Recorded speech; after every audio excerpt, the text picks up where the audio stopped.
Hello and welcome to KQED Newsroom. I'm Thuy Vu. Coming up on our program, the University of California comes under fire for allegedly hiding millions of dollars while raising tuition fees. From immigration to juvenile justice to advocating for inner city communities, we hear from State Senator Holly Mitchell. And meet the youngest mayor of a big city in the U.S. Stockton Mayor Michael Tubbs talks about revitalizing his hometown. But first, President Trump and House Republicans celebrated Thursday's passage of a bill to repeal and replace Obamacare. It now moves to the Senate. Under the current bill, millions of Californians could lose their health care, and that has state lawmakers concerned. Meanwhile, in Sacramento, legislators heard this week from University of California President Janet Napolitano after an audit of UC revealed $175 million in hidden funds. We talked with Republican State Assemblywoman Catharine Baker, the vice chair of the Higher Education Committee, one of 3 committees that held a joint hearing on the audit's findings. KQED senior politics editor Scott Schaefer has more. Assemblywoman Baker, thanks for coming in. Hi, Scott. Good to be here. So let's talk about that audit. Janet Napolitano was on the hot seat this week up in Sacramento. What troubles you the most about the audit, the findings, and how she responded to it? Sure. Well, the audit had many troubling findings. The first was the undisclosed off-budget fund that was not disclosed to the regents, either the spending or even its existence, and that fund was being amassed or built up within the Office of the President. At the same time, they were asking for tuition increases from students, taking campus assessments away, dollars that could have been spent on our California students. So that was very troubling. The good news is they've agreed to take all the budget recommendations of the audit report, so that's good. But very troubling was the tampering that appears to have happened between the Office of the President and the communications that were supposed to go to the auditor confidentially to give us unfiltered, unadulterated information. They interfered with the investigation that the auditor had, and that, to me, is troubling, and the response that the President had. I don't believe she was fully forthright. I know she wasn't in the hearing, and that has gravely concerned me. You and some of your Republican colleagues are asking to subpoena some records, budget records, invoices, those kinds of things. What are you looking for? Do you feel like there may have been some law broken, perhaps, or what? Really, for me, I want to get to the facts. That's the first part. The office has had a problem with candor, both in terms of the financial documents. There's still a lot of unanswered questions that the auditor was unable to get information about. We need to get that out there. But secondly is this issue of how the University Office of the President interfered with the communications. They actually took some of the input that was supposed to go to the auditor, crossed it out and edited it to make it sound better, and then gave it forward. And that was directed at the highest level from President Napolitano, something that she did not agree with at the hearing. And that, to me, is troubling. I do believe the best way to deal with it is fact-finding subpoenas. Get the full information in a disciplined way so we have the facts. Could you see this leading to her resignation? I will leave that up to the regents and the president, but I tell you, this is the most troubling audit I've seen. The auditor said in her testimony on Wednesday, in her 17 years, she has never seen that type of interference in this type of audit report, and that should cause everyone to take a look and see what's the appropriate action. Quickly, so we can move on, though, do you support rolling back that tuition increase that the regents approved earlier this year? Absolutely. The day that this audit report came out, I had a 1-hour briefing with the auditor to go through it first to make sure I understood the findings, and then called for a freeze in the tuition increase and the salary increases, the benefit increases, and the administrative costs. We owe it to California students to do that. Let's move on to health care. I was in the Capitol yesterday when that vote was going down in the House of Representatives, and a lot of offices had the TV on watching. California, of course, stands to potentially lose billions of dollars if the Medicaid expansions are pulled back, that kind of thing. Do you support the bill as it was passed in the House this week? Well, first of all, California went all in with Covered California and the Affordable Care Act, and we do stand to lose billions of dollars. What's probably a better reflection of my belief on what should happen with health care at the federal level is H.R. 28, which I was the only Republican to vote for in the state assembly. Of course, this vote was in the House of Representatives. It was a reflection of how should we best maintain coverage and also some choice for Californians. That's probably a better reflection of what I think is the policy and where we should go. But given what's happening in Congress, I mean, now it goes to the Senate. I mean, would you like to see them start all over, or are there things about what passed this week that you like? One thing that I know for sure is it's going to be winding through a complicated process. It's got to get through the Senate. It's got to get to the president's desk. I think it needs to maintain choice, and it needs to maintain access, including for pre-existing conditions. You said California was all in on the ACA. Do you think California went too far in expanding Medicaid, Medi-Cal to too many people? Yeah, that was one area that I really disagreed with the governor last year, is we did expand well beyond particularly our Medi-Cal. And the problem with that is we don't have enough money now to provide quality, accessible health care for Californians that are here now and needing Medi-Cal. And then we expanded it by quite a lot, and we don't have the budget for that. So I do believe that's one of the problems that's going to make it difficult for us to respond to what happens at the federal level. Let's talk about transportation. SB 1 passed. The governor signed it, a $52 billion revenue generator over 10 years for roads and public transit. You voted against it. I did. A lot of commuters in your district rely on the roads. What was your fundamental opposition to it? Fundamentally, if we're going to even think about taking more tax dollars and revenue from Californians, we have got to show we're making the reforms necessary to spend it better, and we have to do that first. And the bill had virtually zero reforms to modernize Caltrans to be more efficient with those dollars. And of the 107 pages, there was one page that mentioned Caltrans, and it was 6 lines that set a goal for better operations, and that was it. They've never been able to meet that goal. We could have done more. But that's the bill that was before the legislature. Are you saying that doing nothing would have been better than passing what passed? I think doing the right thing, which is do the reforms with any kind of conversations about revenue, but zero conversations about reform happened. Zero parts in the bill. And unfortunately, Californians, I think, deserve better. If we're asking them for more money, the highest gas tax increase in California history, a gas tax that continues year after year after year, and we do nothing to spend it better, that's the wrong way to go. California, of course, has become sort of the center of resistance to the Trump agenda. And I'm wondering, as a Republican, how do you feel about what the legislature is doing and specifically the sanctuary state bill, SB 54, which passed the Senate? It's now in your house. Yeah, it's coming on. It's all the way over in the Senate. I probably won't get an opportunity to vote on it until it's on the Assembly floor. And look, I can tell you, it's an issue that is keenly important to constituents in my district, and I think Californians. For me, I happen to support a very welcoming immigration policy, including for refugees. We have to keep everyone safe. And whoever's here and how they got here, we have to keep them safe. The main thing I'll look at with that bill is, does it allow law enforcement to keep people safe? If not, it's not a good bill. Really quickly, we're short on time. There's no endangered species list for politicians or Republicans, but you'd be on it if there was. I like to think of it as a seed that grows. Why do you think Republicans have had such a hard time with their message, certainly in the Bay Area in particular, but in the state? And again, I apologize, but we're short on time. I think the California Republican Party has had challenges for the last 2 decades. I think we're listening more to Californians than I think you're seeing a lot of the majority agenda in Sacramento, what people need to improve their quality of life. And if we keep on that path, I think we're going to continue to do better and better. All right, Assemblywoman Catharine Baker, thanks so much. Thanks for having me. Now, for a closer look at the University of California's finances, on Tuesday, UC President Janet Napolitano apologized for how her office handled the state audit, which found millions in hidden reserve funds, even as UC raised tuition across its 10 campuses. UC has long enjoyed autonomy in governing itself, but now the audit is affecting trust in UC's leadership as questions emerge about whether that autonomy should continue. Joining me now is Bay Area News Group higher education reporter Emily DeRuy. Emily, nice to have you here. Thanks for having me here. How significant is this audit? It's fairly huge. Explosive is a word that has come up. They found that there's $175 million in what the auditor at one point called a slush fund, secret reserves that weren't necessarily disclosed fully to the Board of Regents, which oversees the UC system. And you've got people saying, where's this money going? Why are you raising tuition? What's going on here? So then the reaction among parents and students, I would imagine, is they're pretty upset. You have people really upset. You have students coming forward and saying that this tuition increase, about 3%, raises in-state tuition from about $12,300 to about $12,600. And you have students saying that's hard for some people and some families. And this on top of another audit that came out last year, right, showing that thousands of out-of-state students with lower grades and test scores than the in-state students were being admitted, primarily to raise cash for the UC system. Right, and you have California taxpayers saying, we're funding this, and I'm having to send my kid to Oregon or to Arizona, and why can't they go to the UC system that we've been paying for? So what has been the response from President Napolitano? Napolitano's office has been fairly defensive. She's been somewhat apologetic, but she seems to be apologizing in some ways for the optics of this.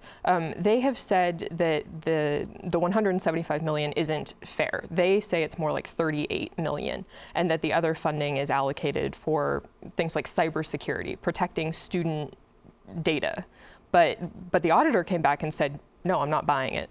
And the auditor also said that Napolitano's office hasn't been able to show them proof that that is the case. And the auditor, who's been doing this for 17 years, we should point out, Elaine Howell, has also said that in her 17 years of doing audits, she has never seen this level of interference by the people being audited. And she's referring specifically to criticism that Napolitano's office perhaps encouraged some of the UC campuses to come back and change their responses to audit surveys to make the president's office seem more favorable.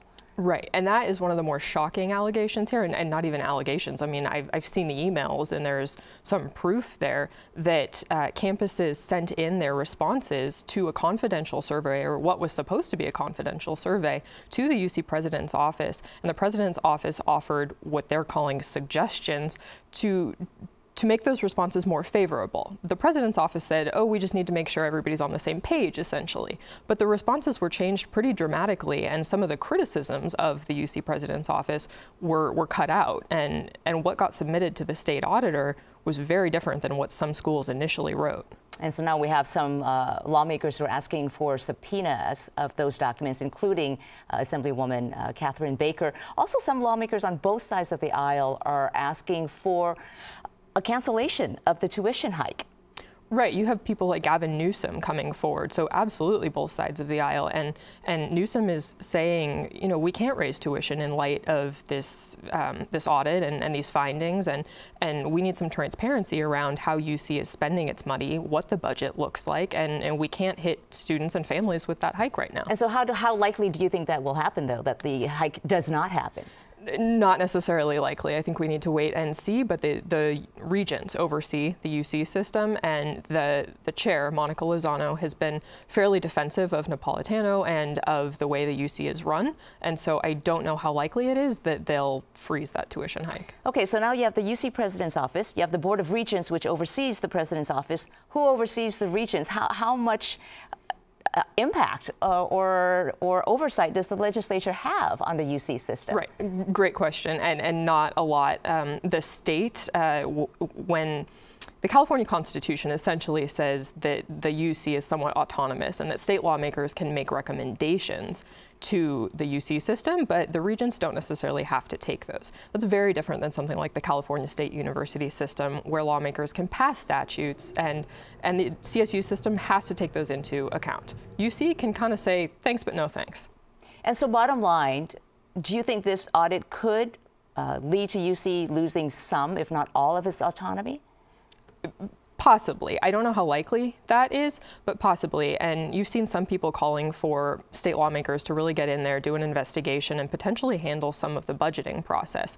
I spoke with the head of the largest UC employee union, and her comment was, we really need some sunlight in there. And she wants state lawmakers to handle some of the oversight, because she's not thrilled with what she's seeing right now. Okay, and we know that the regents are meeting in San Francisco starting May 17th, and I am sure this will be on that agenda. A lot more then, yep. All right, Emily DeRuy, Bay Area News Group higher education reporter, thank you for being here. Thank you. We move on now to a state lawmaker who has a lot of influence over how our taxpayer money is spent. State Senator Holly Mitchell from Los Angeles has made fighting for the poor her life's work. She was elected to the State Assembly in 2010 and to the State Senate in 2014. She's now chair of the powerful Senate Budget Committee. With the governor's revised budget due next Friday, we get a preview from Senator Mitchell about what to expect. KQED politics and government reporter Marisa Lagos takes it from here. Thank you so much for coming in, Senator Holly Mitchell. Marisa, it's my pleasure. It's great to be here. Well, you're chair of the Budget Committee in the Senate, and we're expecting next week the governor to unveil his May revise, where we get a better idea of what he's proposing. I'm curious where you see the big budget showdown this year, and if you think the two houses, which are both controlled by Democrats, are going to be united in their priorities. You never know till you know, and we'll see. May revise. is our opportunity to look at a real budget, in my opinion, after the April numbers come in from everyone paying their taxes. We'll have a better idea of what the state's income really is. And I think I've begun to have preliminary conversations with my colleagues in the Assembly, and I think that there are some kind of above-the-fold issues that are resonating with all of us. The Coordinated Care Initiative, the issue about in-home supportive services and whether we kick the can down to the counties or we continue to pay them at the state level. I'm glad to say we just got we handled the infrastructure issue with SB1. So that's a big, big piece.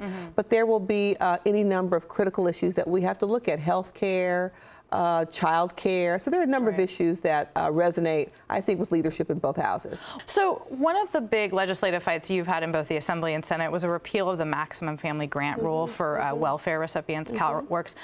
I want you to kind of lay out what that was, and that just tell us why that was so important to you as somebody who comes from as an activist in poverty and child care issues. You know, I worked in the legislature many years ago and was an advocate with the Western Center on Law and Poverty. And I remember picking up and reading the Sacramento Bee the day that then Governor Pete Wilson signed it and said that, you know, it was just one less case of beer a month. And it was this cavalier attitude about the life and struggles of poor people that never left me. Explain what it is.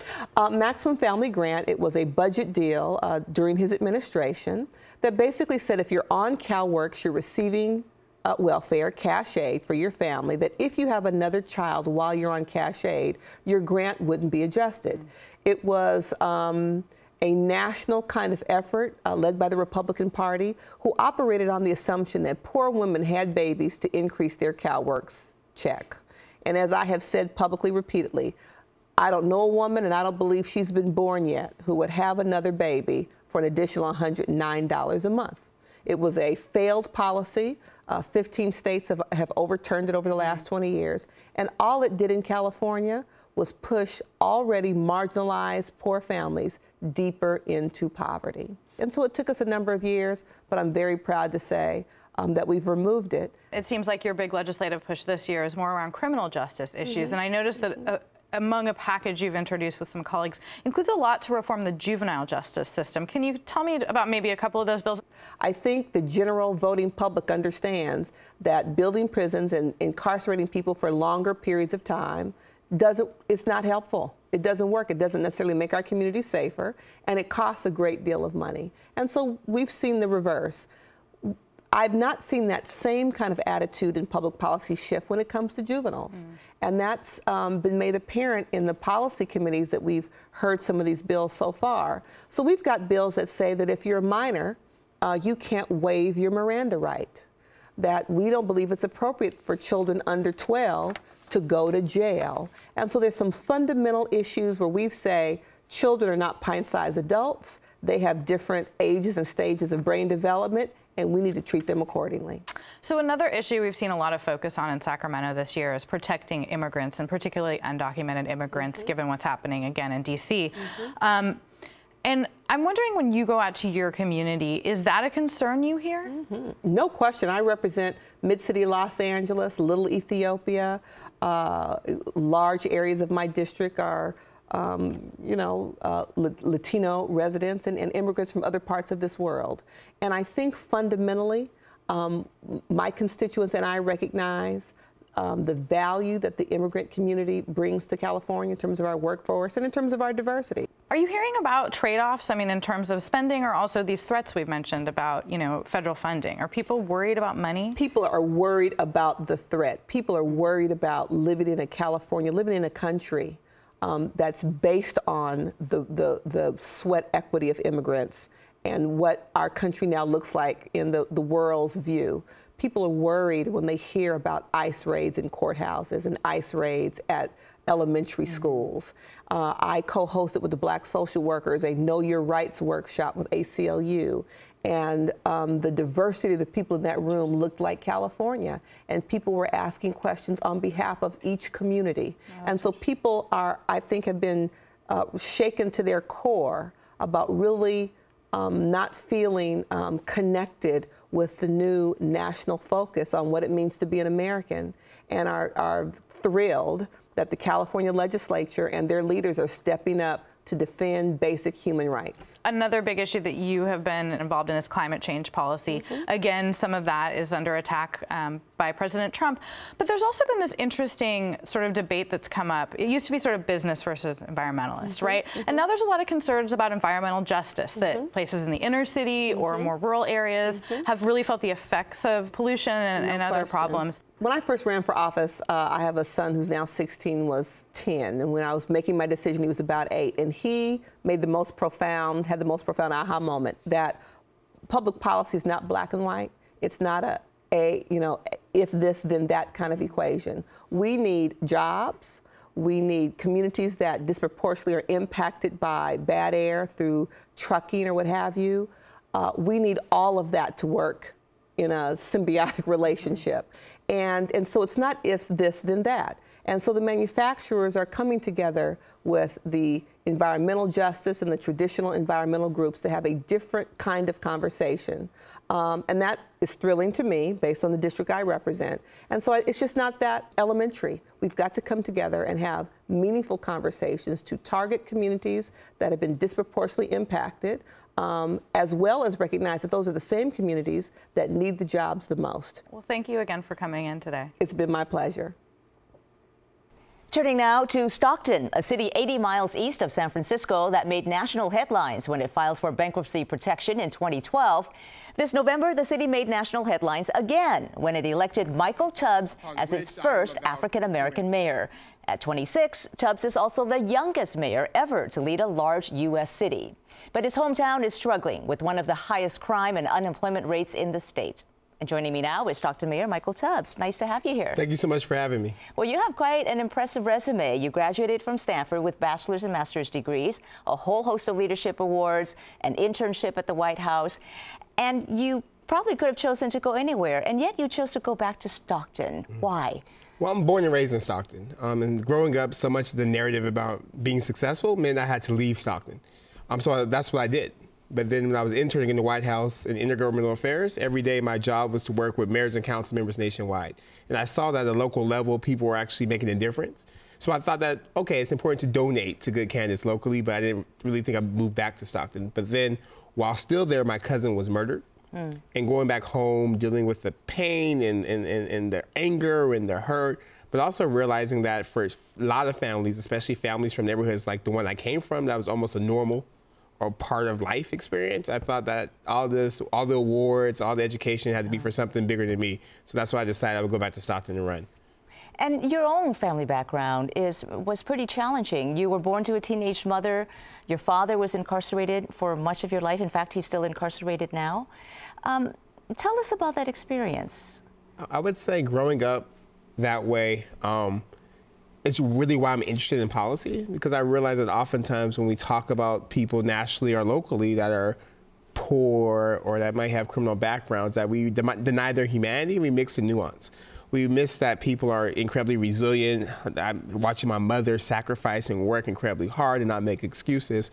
Gives me some nuance. So when we're dealing with things like poverty and criminality, I think having that lived experience with those issues lead to different kind of policy prescriptions than I would have if I had just studied them at Stanford, for example. Did you ever visit your father in prison? I visited him once when I was a child. I was around 12, and I visited him 2 weeks before my mayoral campaign kickoff. So just 2 times? 2 times. Why only 2 times? Well, I spent a lot of time in prison speaking and things, but for me, visiting, it's a very emotional experience, and it's very heavy. Because when you go in, sometimes the guards treat you like you're a criminal, like you're a bad person.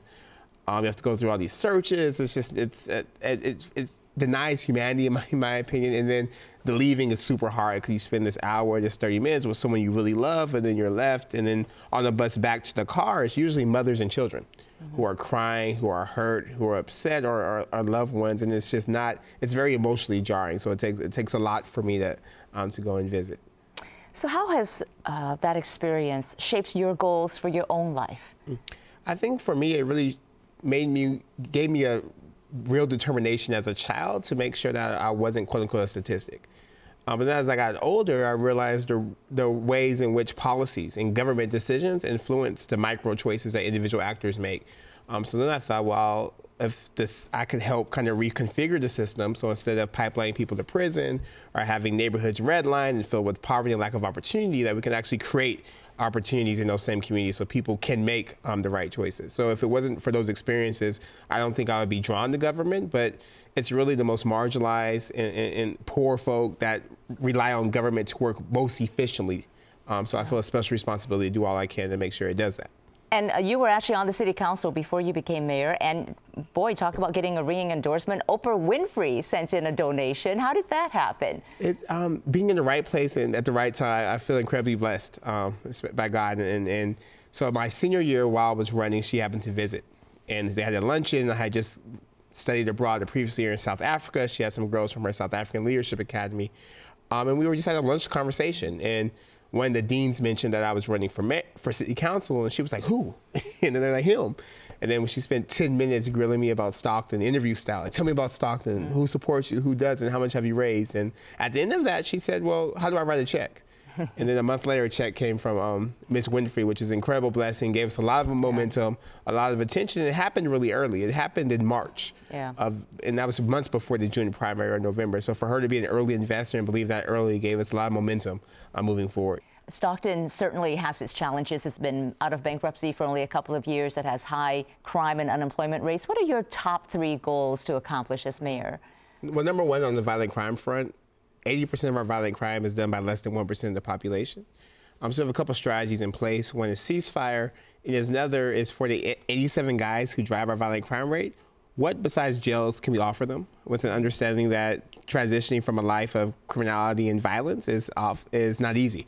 And oftentimes they're both perpetrators, but also victims. They've had trauma in their lives, they've lost people. So figuring out, as a community, what resources can we provide in terms of housing, employment, and social services for those who want them so they can transition out. Number 2, on homelessness, looking at implementing a housing first solution in collaboration with the county, looking at change our zoning codes to allow for tiny houses, and also figuring out how do we help make the transition from transitional housing to permanent housing easier. And then number 3, on economic development, just figuring out the skills gap in terms of the people who live in the city who want jobs and employers who want employees. What's the disconnect, and how do we make sure we have pipelines between our education systems and our employers so that when kids graduate, they're college and career ready? All right. Well, much luck to you, Stockton Mayor Michael Tubbs. Thanks so much for being with us. Thanks so much for having me. And that does it for us. For more of our coverage, go to kqed.org/newsroom. I'm Thuy Vu. Thanks for watching.